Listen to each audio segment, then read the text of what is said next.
Good morning students.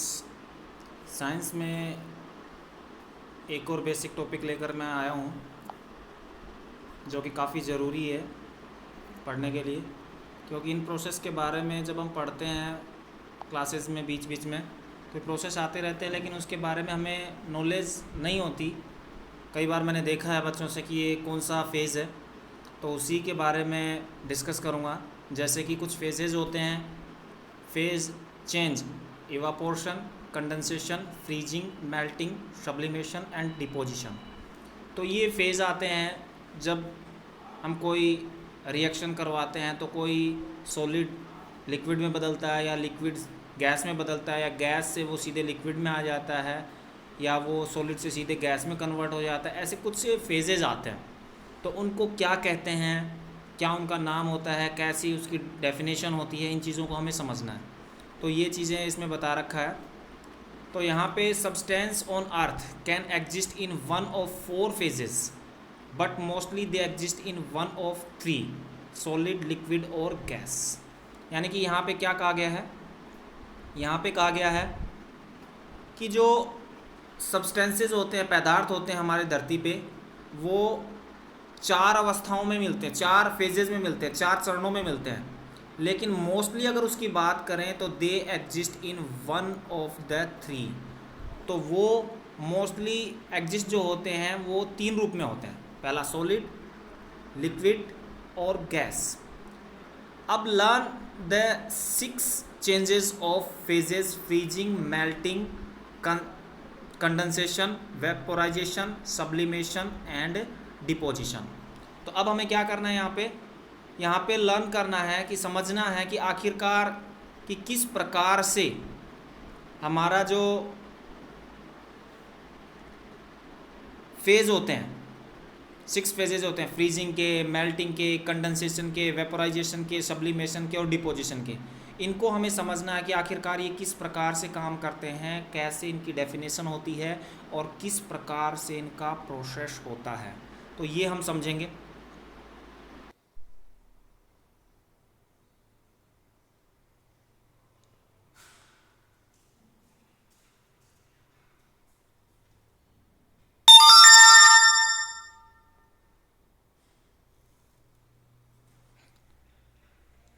तो यहाँ पे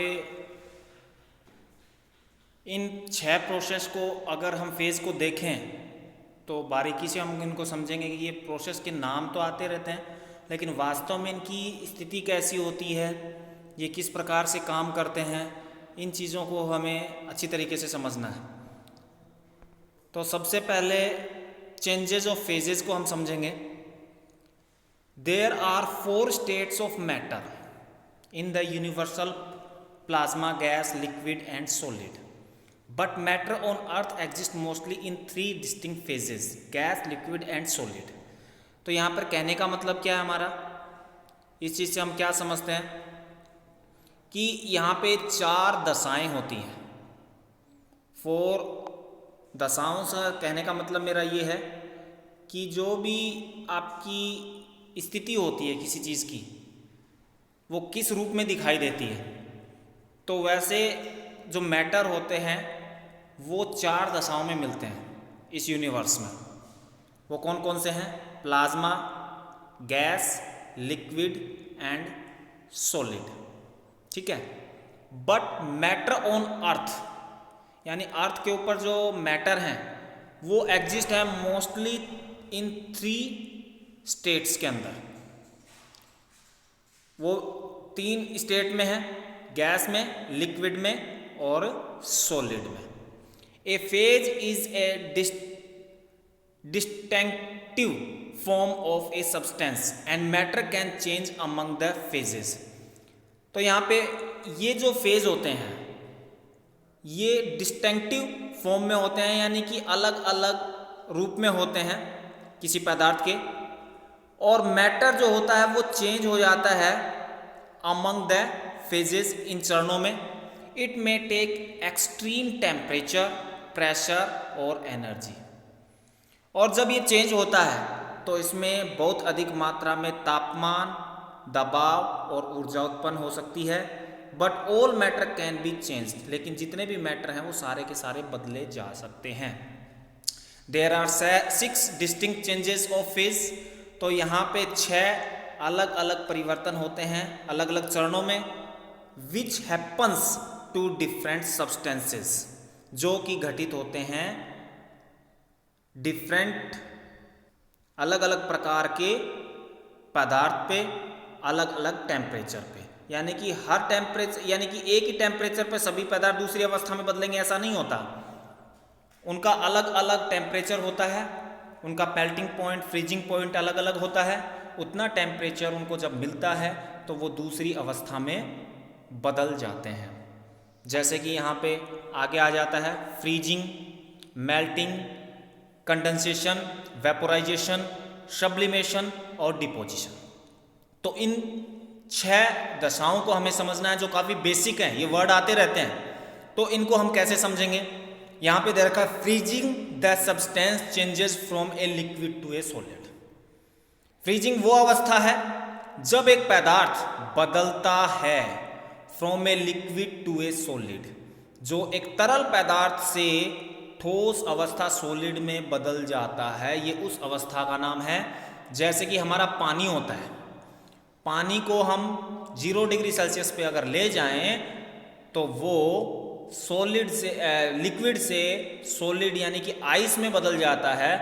तो हम कह सकते हैं कि जो फ्रीजिंग पॉइंट है वाटर का वो 0 डिग्री सेल्सियस है। तो यहाँ पर हम कह सकते हैं freezing the substance changes from a liquid to a solid. अगर एक लिक्विड सॉलिड में बदल जाता है किसी भी टेम्परेचर पर आने पर, तो हम कहेंगे ये उसका फ्रीजिंग फेज है। दूसरा आ जाता है मेल्टिंग फेज। मेल्टिंग फेज वो फेज है जिसमें एक निश्चित तापमान पर, एक निश्चित टेम्परेचर पर कोई भी आपका मैटर है, अभी हमने पढ़ा है कि कोई भी मैटर है वो ये नहीं है कि सभी मैटर के लिए एक ही प्रकार का टेम्परेचर होगा। जो उसका मेल्टिंग पॉइंट होगा, जितना टेम्परेचर उसको मेल्ट होने के लिए चाहिए, अगर वो पार्टिकुलर टेम्परेचर उसको मिल जाता है तो वो मेल्ट हो जाता है। तो यहाँ पे the substances changes back from the solid to the liquid, जब सब्सटेंस वापस सॉलिड से लिक्विड में बदलते हैं एक निश्चित तापमान पर जाने के बाद में, तो वो टेम्परेचर उस मैटर के लिए मेल्टिंग पॉइंट कहलाएगा।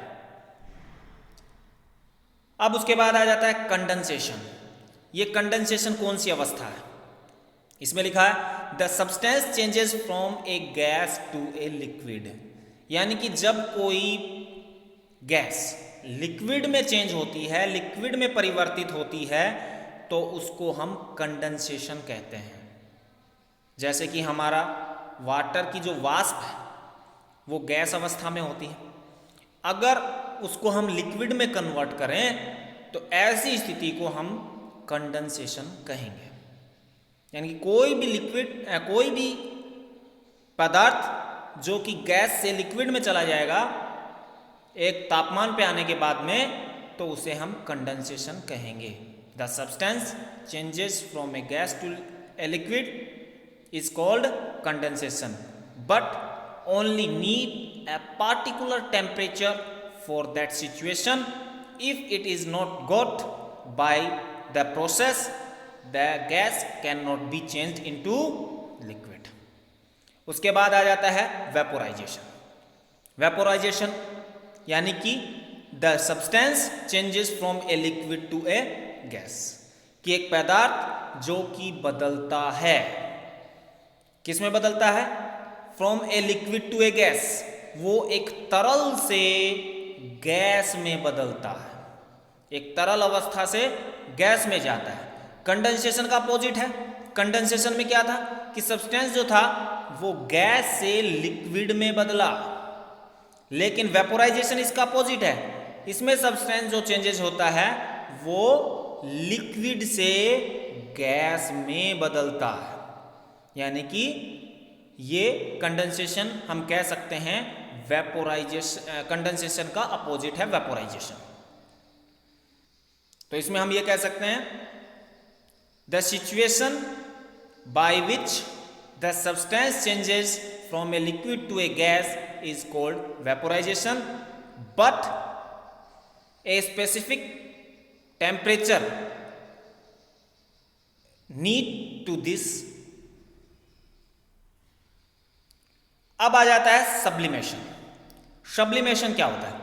सब्लिमेशन का मतलब होता है the substance changes directly from solid to a gas without going through the liquid phase. इसका कहने का मतलब हुआ कि कोई भी पदार्थ अगर सॉलिड से सीधे गैस में चला जाए, वो किस में ना बदले? लिक्विड में ना बदले, लिक्विड में चेंजेस ना आए, लिक्विड में ना कन्वर्ट हो, सीधे वो गैस में कन्वर्ट हो जाए, तो ऐसी जो भी अवस्था होगी उस अवस्था को हम क्या कहेंगे? उसको हम कहेंगे सब्लिमेशन। इसे हम सब्लिमेशन कहते हैं। जैसे कि अगर कोई भी सॉलिड है, ठोस है, उसको आपने एक पार्टिकुलर टेम्परेचर दिया और पार्टिकुलर टेम्परेचर देने के बाद में वो लिक्विड में नहीं आया, वो सीधे किस में बदल गया? गैस में बदल गया। तो ऐसी अवस्था को हम क्या कहेंगे? सब्लिमेशन कहेंगे। That is very important for you, क्योंकि इस शब्द को जब हम नाम सुनते हैं, प्रोसेस में नाम आता है सब्लिमेशन है, याद ही नहीं रहता सब्लिमेशन क्या है। तो ये याद रखने की बात है कि सब्लिमेशन का मतलब होता है जब कोई सॉलिड सीधे गैस में कन्वर्ट हो जाए, तो ऐसी अवस्था को क्या कहेंगे? सब्लिमेशन कहेंगे। अब उसके बाद आ जाता है डिपोजिशन। डिपोजिशन क्या है? The substance changes directly from a gas to a solid. जो सब्सटेंस होता है वो बदलता है डायरेक्टली गैस से सॉलिड में without going through the liquid phase. बिना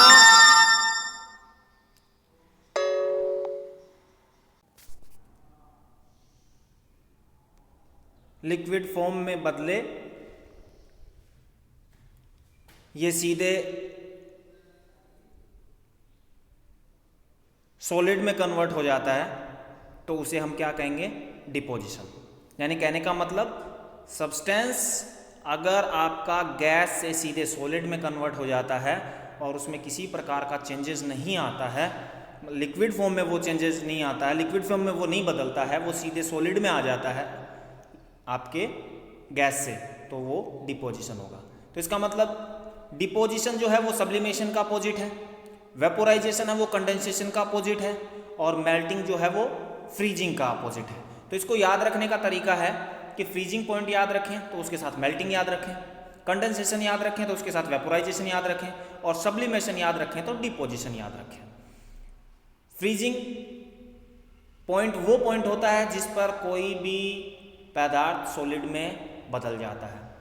मेल्टिंग पॉइंट वो पॉइंट होता है जिस पर किसी निश्चित तापमान पर कोई भी पदार्थ लिक्विड में कन्वर्ट हो जाता है। कंडेंसेशन वो अवस्था है जिसमें निश्चित तापमान पाकर कोई पदार्थ गैस से लिक्विड में बदल जाता है। वेपोराइजेशन वो अवस्था है जिसमें कोई पदार्थ निश्चित तापमान प्राप्त करके जो उसे चाहिए उससे वो लिक्विड से गैस में बदल जाता है। और सब्लिमेशन वो प्रोसेस है जिसमें लिक्विड स्थिति में वो नहीं बदलेगा, कभी भी नहीं बदलेगा, वो सीधे गैस से सॉलिड में बदलेगा निश्चित टेम्परेचर को प्राप्त करके। और डिपोजिशन उसका बिल्कुल अपोजिट है कि वो पदार्थ गैस से सॉलिड में बदलेगा, लिक्विड में बिल्कुल भी नहीं बदलेगा एक निश्चित तापमान को प्राप्त करने के बाद में। तो इन टॉपिक्स को, जो आपके बेसिक टॉपिक्स हैं, वो आपको याद रखना है अच्छी तरीके से, और इनको काम में भी करना है, कॉपी में, नोटबुक में। तो आपको करना कहाँ से है? आपको करना है ये जो मैं दिखा रहा हूँ ऊपर, जो आपका टॉपिक है, phase changes, evaporation, condensation, freezing, melting, sublimation and deposition. यानी कि यहाँ से लेकर के आपको इसको स्टार्ट करना है और फिर नीचे तक, जहाँ तक मैंने डिपोजिशन तक पढ़ाया है वहाँ तक आपको करना है, जो कि स्क्रीन पे आपको दिख रहा है। और इसको अच्छी तरीके से समझना है ताकि जब भी आपको पूछा जाए तो आप बता सकें। हो सकता है इस वीडियो में कुछ बीच में दिक्कतें आ गई हों, बीच में स्टॉप हो रहा हो या रुका हो, वो बीच में फ़ोन आने की वजह से या फिर नेटवर्क की प्रॉब्लम से हुआ है, तो उसका लिए माफ़ी चाहता हूँ। लेकिन इस चीज़ को आपको अच्छी तरीके से समझना है। और कोई भी अगर इस वीडियो में आपको डाउट हो जाता है या कोई भी दिक्कत आ जाती है तो आप व्हाट्सएप पे मैसेज करके पूछ सकते हो, उसको मैं समझा सकता हूँ। तो ये आपको ध्यान रखना है। और ये आपको होमवर्क में डिपोजिशन तक करना है, ये जो नीचे डिपोजिशन लिखा हुआ है इसमें यहाँ तक करना है और ऊपर वाले पॉइंट से। तो अभी मैं अपने वीडियो को स्टॉप करता हूँ और पेशेंस से इस वीडियो को देखिए, समझिए और बिल्कुल अच्छे तरीके से स्टडी को करना है। ये नहीं है कि लापरवाही करनी है, बस भूल एक बार सुन लिया बात ख़त्म हो गई। ये काफ़ी इंपॉर्टेंट टॉपिक्स हैं जो बेसिक में चल रहे हैं, जो बीच बीच में हमारे पढ़ते समय साइंस में आएंगे। और जब ये वर्ड आएंगे तो आप कहोगे सब्लिमेशन क्या होता है, वेपोराइजेशन क्या होता है, हमें तो नहीं पता। तो वहाँ पे फिर दिक्कत हो जाती है। तो इसलिए अभी बेसिक अगर पढ़ाया जा रहा है तो आप उसको अच्छे तरीके से समझिए, उसको अपने दिमाग में फिट कीजिए, ताकि ऐसा नाम जब आता है साइंस के अंदर तो कहीं ये ना हो कि ये प्रोसीजर मुझे तो पता ही नहीं, वेपोराइजेशन क्या होता है, सब्लिमेशन क्या होता है। तो अच्छे तरीके से स्टडी कीजिए। अब मैं वीडियो स्टॉप करता हूँ यहीं पे। धन्यवाद।